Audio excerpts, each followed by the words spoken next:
everybody, welcome to Board Online, Board Offline. This is going to be the rules episode for Pandemic in the Lab. So without anything further, let's get right to it. Okay, so we've got the game set up for a 4-player game here. Now real quick, before we get going with the rules, I want to go over the individual roles real quick. So first we've got here the pilot, okay?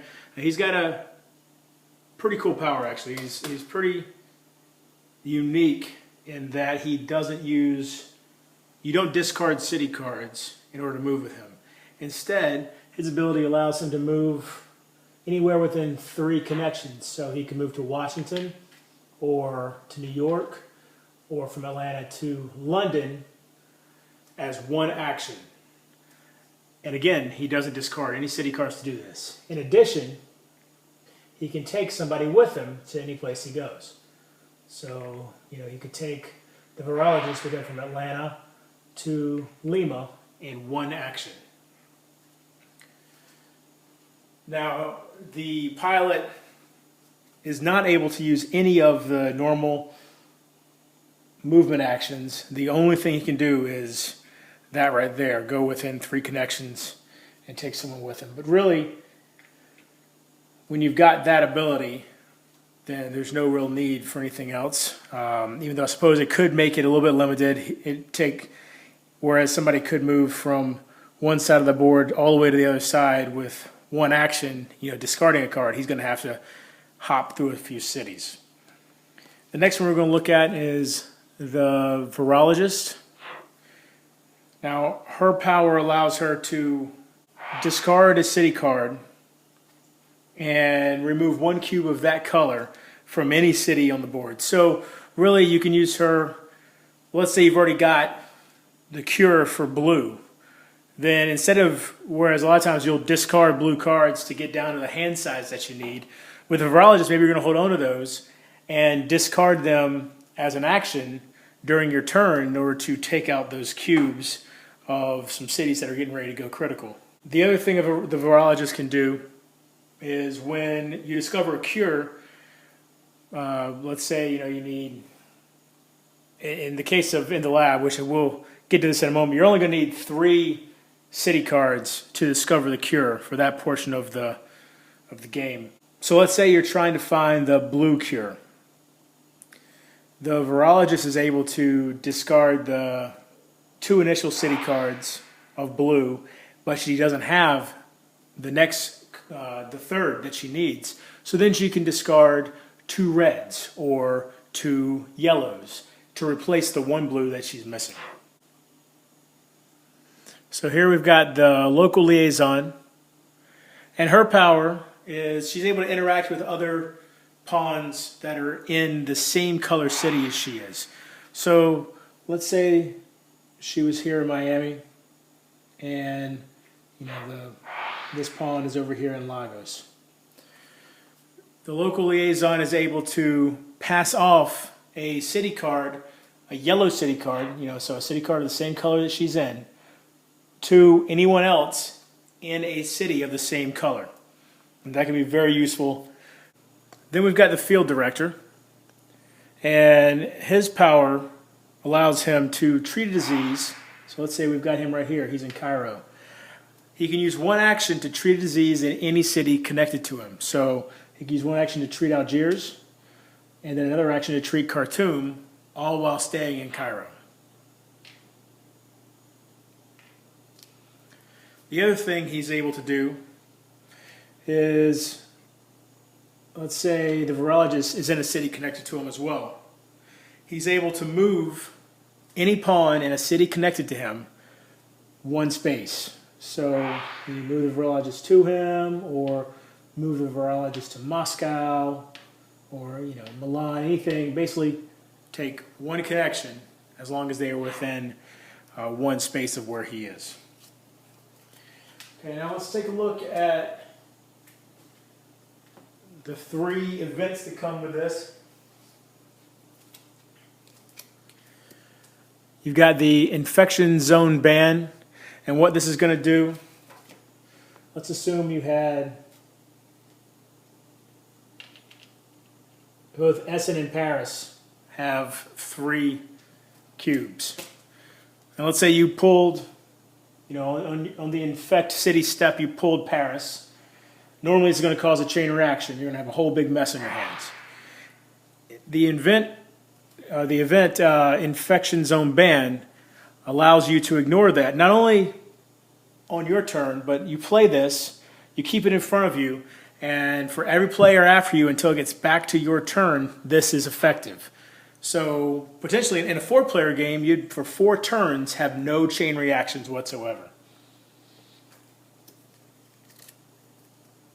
This event, Improved Sanitation, also lasts for the same amount of time, so through every player's turn after you play it.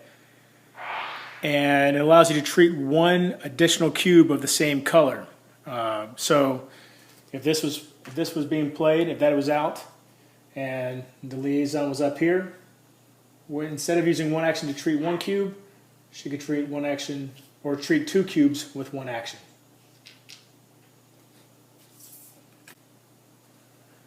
In this event, Sequencing Breakthrough, you can discard 1 fewer city card than needed to do the next Discover Cure. So if you're not playing with the In the Lab expansion, you can still use these event cards, and in this case, this one would mean you only need 4. So it's like everybody is the scientist at that point. If you are using In the Lab, then the Discover Cure normally requires 3 cards. In this case, it would require 2. Also, you can note that this card, once you play it, it stays in front, it stays on the board, and it doesn't go away until the next Discover Cure occurs. So there's no harm in the moment you get it, you can play it, get it out of your hand so that it's not taking up room in your hand anymore, and it sits there and just waits for the next Discover Cure to come about. Okay, so let's get to the actual In the Lab expansion itself. Now, you see this deck here obviously is new, as we discussed. These are called the sequence cards. And when you start the game, you're going to start with 1 sequence card up here already. There is another space here for another one, but you're not allowed to use that one until you have at least 1 more research center built. Now, everything that happens in the lab can only occur if the player whose turn it is at a research center. So in this case, right now, the pilot is the only player that's capable of doing anything in the lab. The one exception to that is when you treat a disease, no matter where you are, you have the option, let's say a local liaison treats a disease, to put it into one of these 2 spots right here. So, what's the whole point of this? Let's say the first thing you're going to do, the first lab action you need to do is characterize this disease. Now, this particular one can either be red or blue. Now, what does it mean characterize? That's deciding which cure you're looking for. So, and again, remember, everything I talk about, any action in here, other than putting diseases, samples into these 2 petri dishes, everything else requires the player to be at the research center. So, if you're going to characterize this, let's say we're going to characterize it as blue. The first thing we'll have to do, and we'll grab a few of these so I have something to work with here just to show you. First thing you have to do is discard a blue card here, at which point you grab the blue cure, the blue vial, put it right there. Now what does this do? Well, you've got these 2 gray spots here. These gray spots are always going to be the color of the disease that you're trying to cure. You'll see that some of the sequence cards could be any of the 5 or 4 diseases, depending on whether you're playing with on the brink. And they do have these gray spots here, and those gray spots will be whichever color you decide you're looking for. There are also some sequence cards that can only be 1 color. Even with these cards, you still are required to take the characterize action before you do anything else. You still have to characterize it as black, even though it could only be black in this case. Okay, so after you've characterized it, you're able to start putting cubes onto the card. And basically what it is in order to get to the point where you can cure this disease, you have to fill out each of these spots with 1 cube. So in this case, you'll need 3 blue cubes and 3 red cubes. Well, how do you get the cubes over there? Well, let's just start with this one. You've got this 1 cube here. And you know what, let's add a couple more. Let's say that, the field director come over here and had treated both of these and placed them both into that dish. Now, you really just need to follow these arrows. You can either move this way along this arrow, which allows you to take all the cubes of an individual color and move them to that dish. So in this case, you would either take the blue and move it up here, and these would go back to the supply. Or you can take both of the reds, move them up here, and the blue goes back to the supply. And keep in mind, there's no maximum number of cubes that can go into the Petri dish. You can have as many cubes in this Petri dish as you want, but you still have to follow the rules when moving it. Now to go to this one, you see this right here, it indicates that you take 1 of each color that's in this Petri dish and move it along this arrow. So you take, in this case, a blue and a red, move it here. The remaining will go back into the supply. So let's say we went this way. From that point, you can take your next action and choose to do one of 2 things. Either you go ahead along this arrow and place these cubes under the card. Once you've done that, as soon as any cube, it doesn't matter how many, 1, 2, 3, however many cubes are there, as soon as there's any cube on that card, you're then able to take the test to cure action, which is basically field testing the cure. So what you'll do is you'll discard another card here. And keep in mind, just because you have cubes there doesn't mean you have to go ahead and do this. You could wait until you've completely filled the card up and do this. But let's say for this purpose we're going to go ahead and discard a card here. And now you can then choose any city with a blue cube in it and remove 1 cube. So it doesn't matter that I discard Chicago. I'm going to go over here and let's say take 1 cube off of Paris. Now, when doing the test to cure or any action that removes cubes other than the normal treat disease action, you must take a cube and put it in the supply. It cannot go into one of these Petri dishes. It has to go over the supply. So you're going to keep doing this and collecting samples, moving them along the track.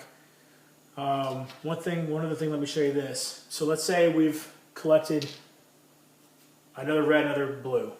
Now we're not going to go this way because we want to keep both samples. And that would require us to only take 1 color. So instead we'll go this way. Now, we could go ahead and move these over here, but we know we need 2 reds and 2 blues to find the cure finally. So instead we're going to go here to this. What this does is it multiplies whatever you've got by 2. So in this case, we would get 1 more red, 1 more blue, put it there. And now we can take 1 more action and move these over to the card. And now we've got the disease, enough cubes on the disease to cure it. So at this point, one person would have to take 3 blue cards, discard them down here, and really what's going to end up happening, you take all 5, put them into the discard pile down here. This would go down here where it normally goes, indicating that you've cured the disease. These cubes go back into the supply. This card gets discarded. The blue disease is now cured, and you would automatically pull a new card out of the sequence pile and begin sequencing that disease, or attempting to cure that disease as well. It's really pretty simple with these arrows showing you exactly what you need to do, or what each direction does, I should say. Remember, once you have another research center on the board that allows you to get another card out there, and really that's all there is to it as far as the normal game goes. One thing I will point out that, let's say this was going to be black. You could have one person characterize it. And then once you have cube on here, a different person, if you want, or the same person, could then treat the disease, or test the cure, excuse me. Then, once you have the card completely filled out, you could have yet another person or one of the original 2 people play the final 3 cards. However, those final 3 cards must be played by one person. You can't split the last 3 amongst several people. So in that respect, it does make that a little bit easier because you're able to split that amongst several people. Okay, one other thing. Let's say the yellow and blue and black had already been cured. So the only thing you've got left that you need is red. But you've pulled this card out, and it's of no use to you because you've got blue cured, you've got black cured. You can't make this one red because it shows right here that it can only be blue or black. So what do? You can take an action called sequence a disease, which basically means you pull the next one off the top, you take a look at it, and you say, okay, well that one's no use to me, you discard it. It's a wasted action, basically, but you have to do that to try to find the sequence that you need. So then you can take another action and pull it off, and what do you know, this one can be red, so at that point, you discard this one, place this here, and then you can begin curing red. One final thing I'll point out, 2 of the rolls actually have, 2 of the old rolls have new powers that they can do in the lab, and the liaison also has a power that she can do in the lab. So the liaison is able to characterize or test a cure as a free bonus action. So as a completely free action, she can discard a red card and characterize, or once you've got a cube on here, she can test a cure out here and pull a red off the board. The epidemiologist, once per turn at a research station, you may process a sample as a free bonus action. Processing a sample simply means moving the samples along any of these arrows. So as a free bonus action, the epidemiologist can move samples along any of those arrows once per turn. And then finally, the researcher, once per turn at a research station, you may sequence a disease as a free bonus action. Out of the 3, I feel like this is really the weakest one because out of the number of times that I've played this expansion, we've probably had to resequence the disease a third of the time that we've played. But still, when that does get to be an issue, it is good to have the researcher available for that. When you build a research center, here's one other thing. So, research centers are still built just like normal, the way they were in the old game. Well, let's say I build one down here in Kinshasa. That allows me to then take 1 free bonus action. Now, when you build the first, or I should say the second research center, that free bonus action probably is going to be to sequence a disease. However, let's say you're going for, let's say you've got some cubes over here. You build your third one. Then as a free bonus action for building it, you can move these cubes along an arrow. Keep in mind that you are not required to put the cubes in the petri dish when you treat them, because you can get to a point, like, let's say we got a whole bunch of red out here, all over the board, and then we got some red on here. And you might think that this is kind of unlikely this would happen, but it's entirely possible that you'll have your red all tied up and you're running low. You're not allowed to remove any of those red. Once they're in the lab, they have to stay there until they go through a natural process that allows them to come back out on the board or into the supply. So if you run out of cubes out here, the game's still going to be over regardless of if the cubes are in there or on the board or where they are.